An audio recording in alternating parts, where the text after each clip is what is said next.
యోబు గ్రంథంలో నుంచి ఆ, మనం చదువుకున్న లేఖన భాగాలలో నుంచి ప్రియులారా చూస్తే ఈ మాటలు ఎవరు పలుకుతున్నారు అంటే యోబు యొక్క స్నేహితులు ముగ్గురు. వేలాది దూతలలో ఘనుడగు ఒకడు, ఈ దూతలలో ఒకడు కాదు, దూతలలో ఘనుడగు ఒకడు మధ్యవర్తి అయి ఉండిన ఎడలా, మధ్యవర్తి అయి ఉంటే బాగుండు అనుకుంటున్నాడు ఆయన. మరి యుక్తమైనది ఏది అంటే ఒక యథార్థమైనది సత్యమైనది నరులకు తెలియదు కాబట్టి తెలియజేయడానికి ఆ వేలాది దూతలలో గనుడైన ఒకడు మధ్యవర్తి అయి ఉంటే ఆయన బాగుండు అనుకుంటున్నాడు ప్రియులారా. ఈ భాగాన్ని నేను చదువుతూ ఉంటే ప్రియులారా ఒక ఏదో కొత్త నిబంధనలో పత్రికలు చదివినట్టుగా ఉంది. పాత నిబంధనలో చదివినట్టుగా నాకు అనుభూతి లేదు, కానీ క్రొత్త నిబంధనలో ఈ మధ్యవర్తి గురించి, పాతాళము గురించి, కూపము గురించి, ప్రాయశ్చిత్తము గురించి, విమోచనము గురించి నేను చదువుతూ ఉంటే నాకు ఒక అనుభూతి ప్రియులారా కొత్త నిబంధనలో పత్రికలు చదివినట్లుగా ఉన్నది. అట్లయితే ఈ ఏమిటి పాతాళము, ఏమిటి కూపము, ఎందుకు పోతున్నారు అంటే నరులకు యుక్తమైనది తెలియదు. అలాంటి సత్యాన్ని తెలియజేయడానికి వేలాది దూతలలో ఆ గనుడకు ఒకడు మధ్యవర్తి అయి ఉంటే ఎంతో బాగుండు అనుకుంటున్నాడు ఆయన. మానవులకు సంరక్షకుడు లేడు. చూసినప్పుడు ఆ తండ్రి దేవుడు చూసినప్పుడు మానవులకు సంరక్షకుడు లేకుండా చూచాడు, మధ్యవర్తి లేకుండా చూచి ఆయన ఆశ్చర్యపడ్డాడు ప్రియులారా. ఆశ్చర్యపడి ఆయన బాహువు ఆయనకు సహాయము చేసిను అని చూస్తున్నాం. ఆయన బాహువు అంటే ఎవరు? యేసుక్రీస్తు ప్రభువే. త్రిత్వములో రెండవ వాడినటువంటి యేసుక్రీస్తు ప్రభు. ఆ బాహువు గురించి యెషయా గ్రంథము 53వ అధ్యాయంలో ఉంది. ఆయన బాహువు ఆయనకు సహాయము చేసిను అనింది ప్రియులారా. ఆయన బాహువు ఎవరు? యేసుక్రీస్తు ప్రభు. మరి ఆ తండ్రి అయిన దేవుడు సంరక్షకుడు లేకపోవడం చూచాడు. మునుపు నాలాంటి వారిని మాలాంటి వారిని ప్రియులారా ఆయన మధ్యవర్తి లేకుండా చూచాడు. అంటే దేవునికి మానవునికి మధ్యవర్తి లేడు, తెలియజేయడానికి ఎవరూ లేరు. ఎందుకంటే ఉదాహరణకు మనము ఏదైనా గొడవ పడ్డామనుకోండి, ఒకవేళ మన శత్రువు ఒక బలమైన వాడు ఉంటాడు, ఒక రాజకీయ నాయకుడే ఉంటాడు అనుకో, ఆయన దగ్గరికి పోయి మనకు సంధి చేయాలంటే ఆ మధ్యవర్తిగా ఉన్నవాడు ఎలాంటి వాడు కావాలి? అటువంటి ఆ ఉన్నతమైన వ్యక్తి దగ్గరికి వెళ్ళగలవాడై ఉండాలి, ఇట్లా మన దగ్గరికి రాగలవాడై ఉండాలి. అలాంటి వాడే మధ్యవర్తిత్వం చేయగలడు. అట్లయితే పాపాత్ములమైన మనకును ఆ యుక్తమైన మార్గాన్ని తెలియని నరులకును ఆ పరిశుద్ధుడైన దేవునికిని ఆ మధ్యవర్తిత్వము చేయడానికి ఒకడు కావాలి ప్రియులారా. ఎవరు ఆయన? ఎటువంటి వాడై ఉండాలి? పరిశుద్ధుడైన దేవుని యొద్దకు వెళ్ళగలవాడై ఉండాలి, పాపి అయిన మానవుని దగ్గరికి రాగలవాడై ఉండాలి. ఆయన పాపి అయిన మానవుని దగ్గరికి వచ్చినవాడు పరిశుద్ధుడైన దేవుని దగ్గరికి వెళ్ళాలి అంటే ఆయనతో సమానుడు ఉండాలి, ఆ పరిశుద్ధ కలవాడై ఉండాలి. అందుకే ప్రియులారా ఎలగలవాడు ఎవడై ఉండాలని ఈ భక్తుడు అనుకుంటున్నాడంటే ఆ ఎలీహు వేలాది దూతలలో ఘనుడు ఒకడు మధ్యవర్తి అయి ఉంటే బాగుండు అనుకుంటున్నాడు. దూతలు దేవుని ఆరాధించేవారే, వారు గణపరిచేవారే, మానవులకు పరిచర్య చేసేవారే, కానీ మధ్యవర్తిత్వం చేయడానికి వారికి అంత అర్హత లేదు ప్రియులారా. అలాంటి ఆ పరిశుద్ధుడైన దేవుడు త్రిత్వములో రెండవ వాడు యేసుక్రీస్తు ప్రభువు మన కోసము ఆయన మధ్యవర్తిగా వచ్చాడు ప్రియులారా. మరి ఈ సత్యాన్ని నేను తెలుసుకున్నాను. అట్లయితే అదే తిమోతికి రాసిన మొదటి పత్రిక 2వ అధ్యాయం 5వ వచనంలో దేవుడు ఒక్కడే, దేవునికి నరులకును మధ్యవర్తియు ఒక్కడే, ఆయన అందరి విమోచన క్రయధనముగా ఆయన తన ప్రాణాన్ని పెట్టాడు ప్రియులారా. ఆ దేవునికి, ఆ పరిశుద్ధుడైన దేవునికి, పాపి అయిన మానవునికి మధ్యవర్తిగా ఈ లోకానికి వచ్చాడు. ఆ మధ్యవర్తి అయిన దేవుడు ఎక్కడున్నాడు అంటే అపోస్తలుల కార్యాలు 3వ అధ్యాయం 21వ వచనంలో అన్నిటికీ కుదురుబాటు కాలములో వచ్చు వరకు ఆయన పరలోక నివాసి అయినట ఆవశ్యకము అని చూస్తున్నాం. యేసుక్రీస్తు ప్రభు 2000 సంవత్సరాల కిందటే కదా వచ్చింది అనుకునేవారు మేము. మరి ఇంతకుముందు దేవుడు ఎక్కడున్నాడు, ఎందుకు రాలేదు ఆయన అంటే, ఆయన అన్నిటికీ కుదురుబాటు కాలములో వచ్చు వరకు ఎక్కడుండాలంట? ఆయన పరలోక నివాసి అయినట అవశ్యము. అవును ప్రియులారా. అట్లయితే మరి తర్వాత 3వ అధ్యాయం 26వ వచనంలో చూస్తే దేవుడు తన సేవకుని పుట్టించి, దేవుడు తన సేవకుని పుట్టించి అని చూస్తున్నాం. అక్కడ కింద ఏమనుంది? పుట్టినట్లో లేపి. ఎక్కడున్న వాడిని లేపాడు? పరలోకములో దేవుడితో సమానముగా ఉన్న వారిని, తండ్రి కుడిపార్శ్వన కూర్చున్న వారిని, దేవుడితో సమానముగా ఉన్న వారిని అక్కడి నుంచి లేపాడు ఆయన. పరలోకములో నుంచి లేపి ఈ భూలోకానికి మాలాంటి పాప మానవుల కొరకు ఆయన ఒక విమోచన క్రయధనముగా, ఒక మధ్యవర్తిగా ఈ లోకానికి వచ్చాడు. ఎలా వచ్చాడు అంటే ఆ హెబ్రీ పత్రికలో చూస్తాము, నాకొక శరీరమును అమర్చితివి అంటున్నాడు. తండ్రి అయిన దేవుడు కుమారుడు యేసుక్రీస్తు ప్రభువుకు పరలోకములోని ఒక శరీరాన్ని అమర్చాడు ప్రియులారా. అది అమర్చబడిన శరీరం.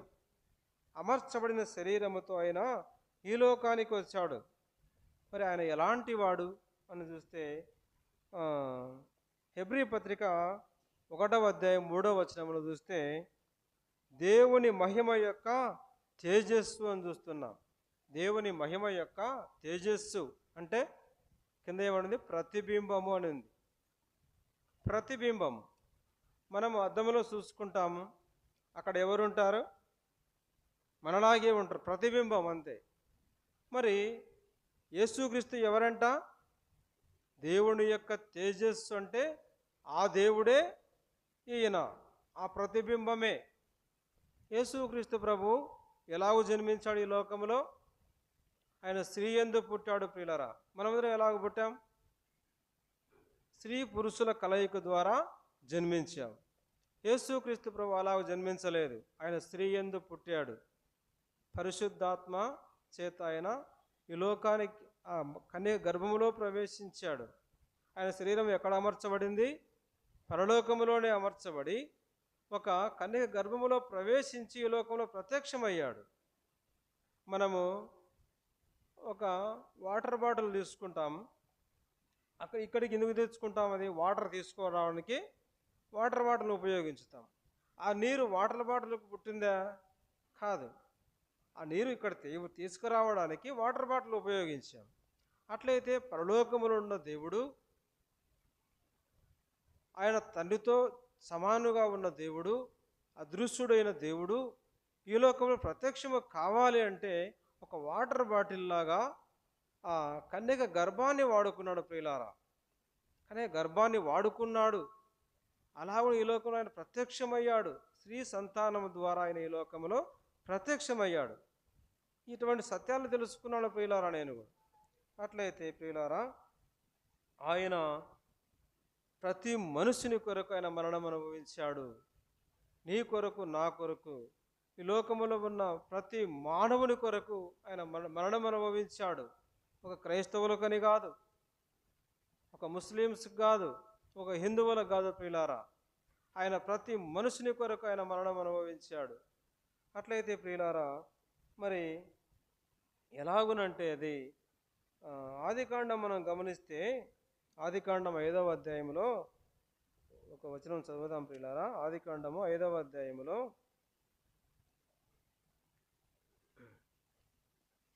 ఇక్కడ ఆదాము వంశావళి రాయబడి ఉంది.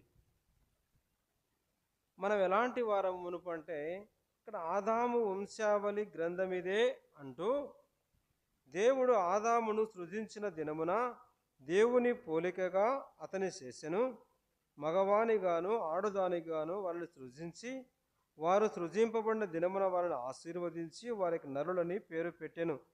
ఆదాము 130 ఏండ్లు బ్రతికి తన పోలికగా తన స్వరూపమున కుమారుని కని అతనికి సేతును పేరు పెట్టెను. దేవుడు మానవుని ఎలా సృజించాడంట? దేవుని స్వరూపములో దేవుని పోలికగా దేవుడు సృష్టించితే మానవుడు ఎలాగయ్యాడు? ఆదామును సృష్టించింది దేవుని పోలికలో. మరి ఆదాముకు పుట్టినవారు ఎవరి పోలిక వచ్చింది? ఆదాముకు జన్మించిన వాడు ఎవరి పోలిక వచ్చింది? ఆదాము పోలిక. చూడండి ఇక్కడ 2వ అధ్యాయంలో 2వ వచనంలో అక్కడ ఆదాము 130 ఏండ్లు బ్రతికి తన పోలికగా తన స్వరూపములో కుమారుని కన్నాడు. మరి దేవుని స్వరూపములో దేవుని పోలికలో మానవులను చేస్తే, ఆదామును చేస్తే, ఈ ఆదాము పాపము చేసినందువల్ల ఆదాముకు పుట్టిన వారంతా ఆదాము స్వరూపము, ఆదాము పోలిక వచ్చారు. మనమందరం కూడా అదే పోలికలో వచ్చాము ప్రియులారా. మరి అలాగ చేసి ఆయన 5వ వచనంలో ఆదాము బ్రతికిన దినములన్నీ 930 ఏండ్లు, అప్పుడు అతడు మృతి పొందెను. ఇక్కడ ఆదాము వంశావళి అంతా మనం గమనిస్తే మృతి పొందెను చూస్తున్నాం. మరి ఈ ఆదాము వంశావళి మృతి పొందిన వంశావళి. అట్లయితే క్రీస్తు వంశావళి చూస్తే మత్తయి సువార్త ఇది అబ్రహాము కుమారుడగు దావీదు కుమారుడైన యేసుక్రీస్తు వంశావళిని చూస్తున్నాం. అట్లయితే అబ్రహాము ఇస్సాకును కనెను, ఇస్సాకు యాకోబును కనెను, ఇట్లా కనెను అనుకుంటూ ప్రియులారా 16వ వచనంలో యేసు పుట్టెను అని చూస్తున్నాం.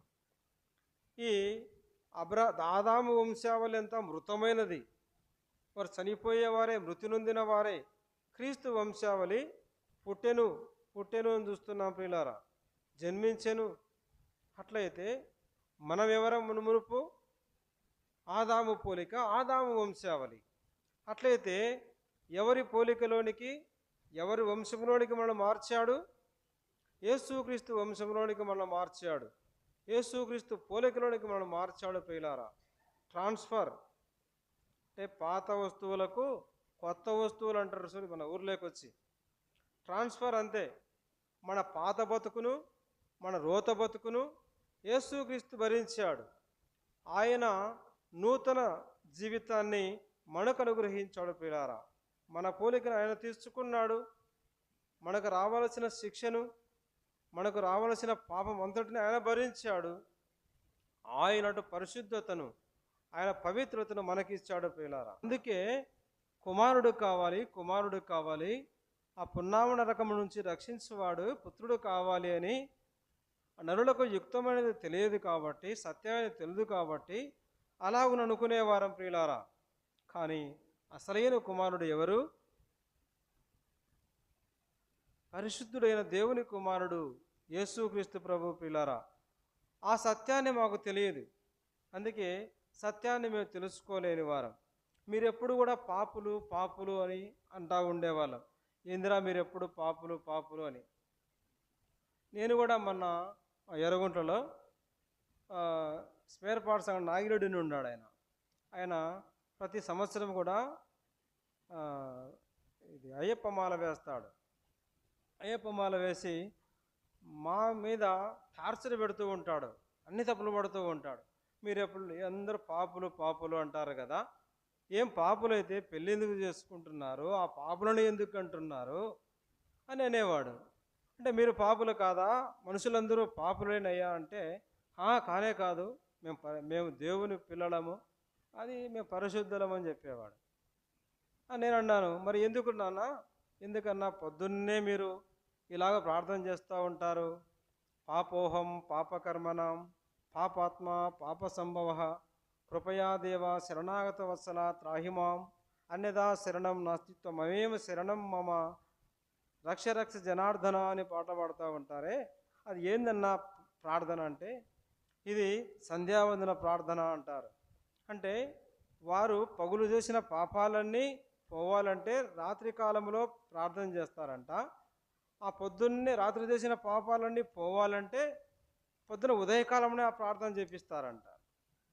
అట్లయితే అంటే ఏంది అంటే పాపోహం పాపకర్మణం పాపాత్మ పాప సంభవ అంటే పాపములో ఉన్నాము దేవా, మేము పాపములోనే పుట్టాము, మా ఆత్మ పాపములోనే ఉన్నది. పాప సంభవం అంటే పాపములోనే పుట్టాం. మరి కృపయా దేవా శరణాగత వత్సల అంటే ఓ కృపగల దేవా శరణు వేడుచున్నాను, రక్షించవా, త్రాహిమాం అని అంటే ప్రియులారా అది చెప్పాను. మరి ఈ ఈ శ్లోకానికి అర్థం ఏందో కనుక్కో అన్నాను. అట్లయితే ప్రియులారా మరి ఈ ఈ మాట ఎవరు చెప్పారు? మనం బైబిల్ గ్రంథంలో దావీదు చెప్పాడు, నేను పాపములో పుట్టినవాడను, నా తల్లి పాపములోనే గర్భము ధరించింది అన్నాడు. మనమందరము పుట్టుకతోనే పాపులము అని చెప్పాను. అట్లయితే ప్రియులారా ఈ సత్యము తెలియదు కాబట్టి ఆ సత్యాన్ని తెలియజేయడానికి వేలాది దూతలలో గనుడు ఒకడు మధ్యవర్తిగా ఈ లోకానికి వచ్చాడు ప్రియులారా. ఆయన మన కోసం రక్తము చిందించాడు, మన కోసం ఆయన ప్రతి పాపాన్ని కడిగి పవిత్రపరిచాడు ప్రియులారా. కాబట్టి మేమనుకునే వాళ్ళము పొట్టేల రక్తముతో పాపం పోతుందని ఆ పొట్టేలను బలిగా అర్పించేవారు. అట్లయితే అవన్నీ కూడా మాకు విశదీకరించి చెప్పారు. హనుమంతురెడ్డి కానీ వచ్చినప్పుడు మాకు ముద్దుల పండుగను జరుపుకుంటాము, ప్రతి సంవత్సరము పొట్టేళ్ళు కోసుకుంటాము. మీరు కోసే పొట్టేలు, మీరు కోసే ఇవన్నీ ఏంటి అంటే ఈ బైబిల్లో ఉన్నాయి అని పాత నిబంధనలో ఇట్లా వివరించి చెప్పారు, సత్యాన్ని వివరించి చెప్పారు ప్రియులారా. అలాగ మేము ఆ ప్రభువును నమ్ముకున్నాము, అలాగ విశ్వసించాము ప్రియులారా. కాబట్టి మరి ఈ సత్యాన్ని తెలుసుకున్నాక మరి ఎలాగో ఆరాధింపకుండా ఉండగలం? ఇక్కడ అంటున్నాడు 28వ వచనంలో, నా జీవము వెలుగును చూచుచున్నది. మునుపైతే నేను వెలుగును తెలియదు ప్రియులారా.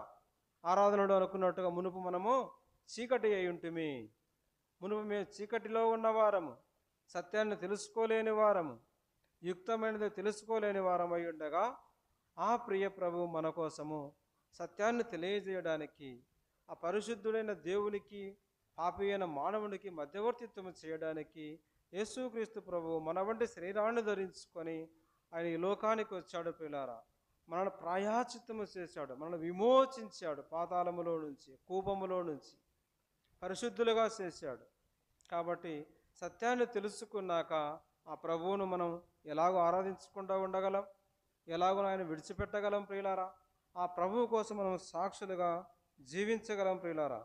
చివరిగా ఒక వచనం, యోహాను రాసిన మొదటి పత్రిక 2వ అధ్యాయం 1వ వచనంలో ఏమనిందంటే, ఎవడైనాను పాపము చేసిన ఎడల తండ్రి యొద్ద మనకు ఉత్తరవాది ఉన్నాడు అని చెప్తున్నాడు. ఉత్తరవాది అంటే అడ్వకేట్, లాయర్ అంట. మనం ఎవరైనా పాపము చేసిన ఎడల తండ్రి యొద్ద మనకు ఉన్నాడు.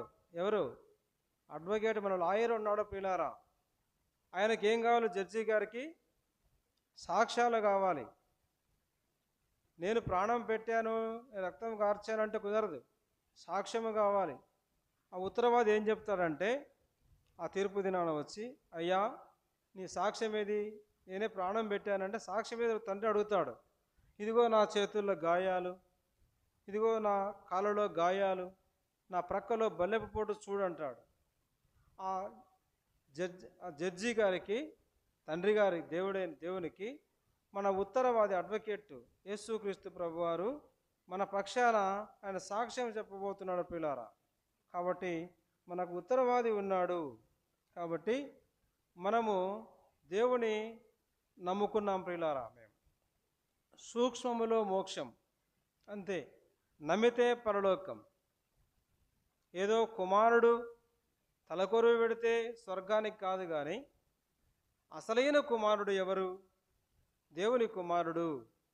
కుమారుడు అంటే కుచితమ షడ్డగుణములను చంపువాడు, ఆయనే యేసుక్రీస్తు ప్రభు అని తెలుసుకున్నాం ప్రియులారా. కాబట్టి ఆనాటి నుంచి ఈనాటి వరకు ఆ సత్యాన్ని మేము విడిచిపెట్టకుండా ఉన్నాం. అట్లయితే మా కుటుంబంలో మా తమ్ముడు ఉన్నాడు అమెరికాలో, మా తమ్ముడు కూడా అక్కడ వాడి జాబ్ చేసుకుంటూ దేవుని సేవ జరిగిస్తున్నారు. అలాగున మా అక్కగారు కానీ మా అక్క కొడుకు రెండో అక్క కొడుకు శ్రీనివాసులుడని ఎస్ఐ నెల్లూరులో ఉన్నాడు. ఆయన కూడా దేవుని సేవ అంటే సంఘాలలో దేవుని సువార్త ప్రకటిస్తూ అలాగున్న మా కుటుంబాలందరూ కూడా అలాగ ఎప్పటికీ దేవునిలో ఉండాలని ప్రార్థించండి, మా కొరకు ప్రార్థించండి. దేవుడు తన మాటలు దీవించును గాక.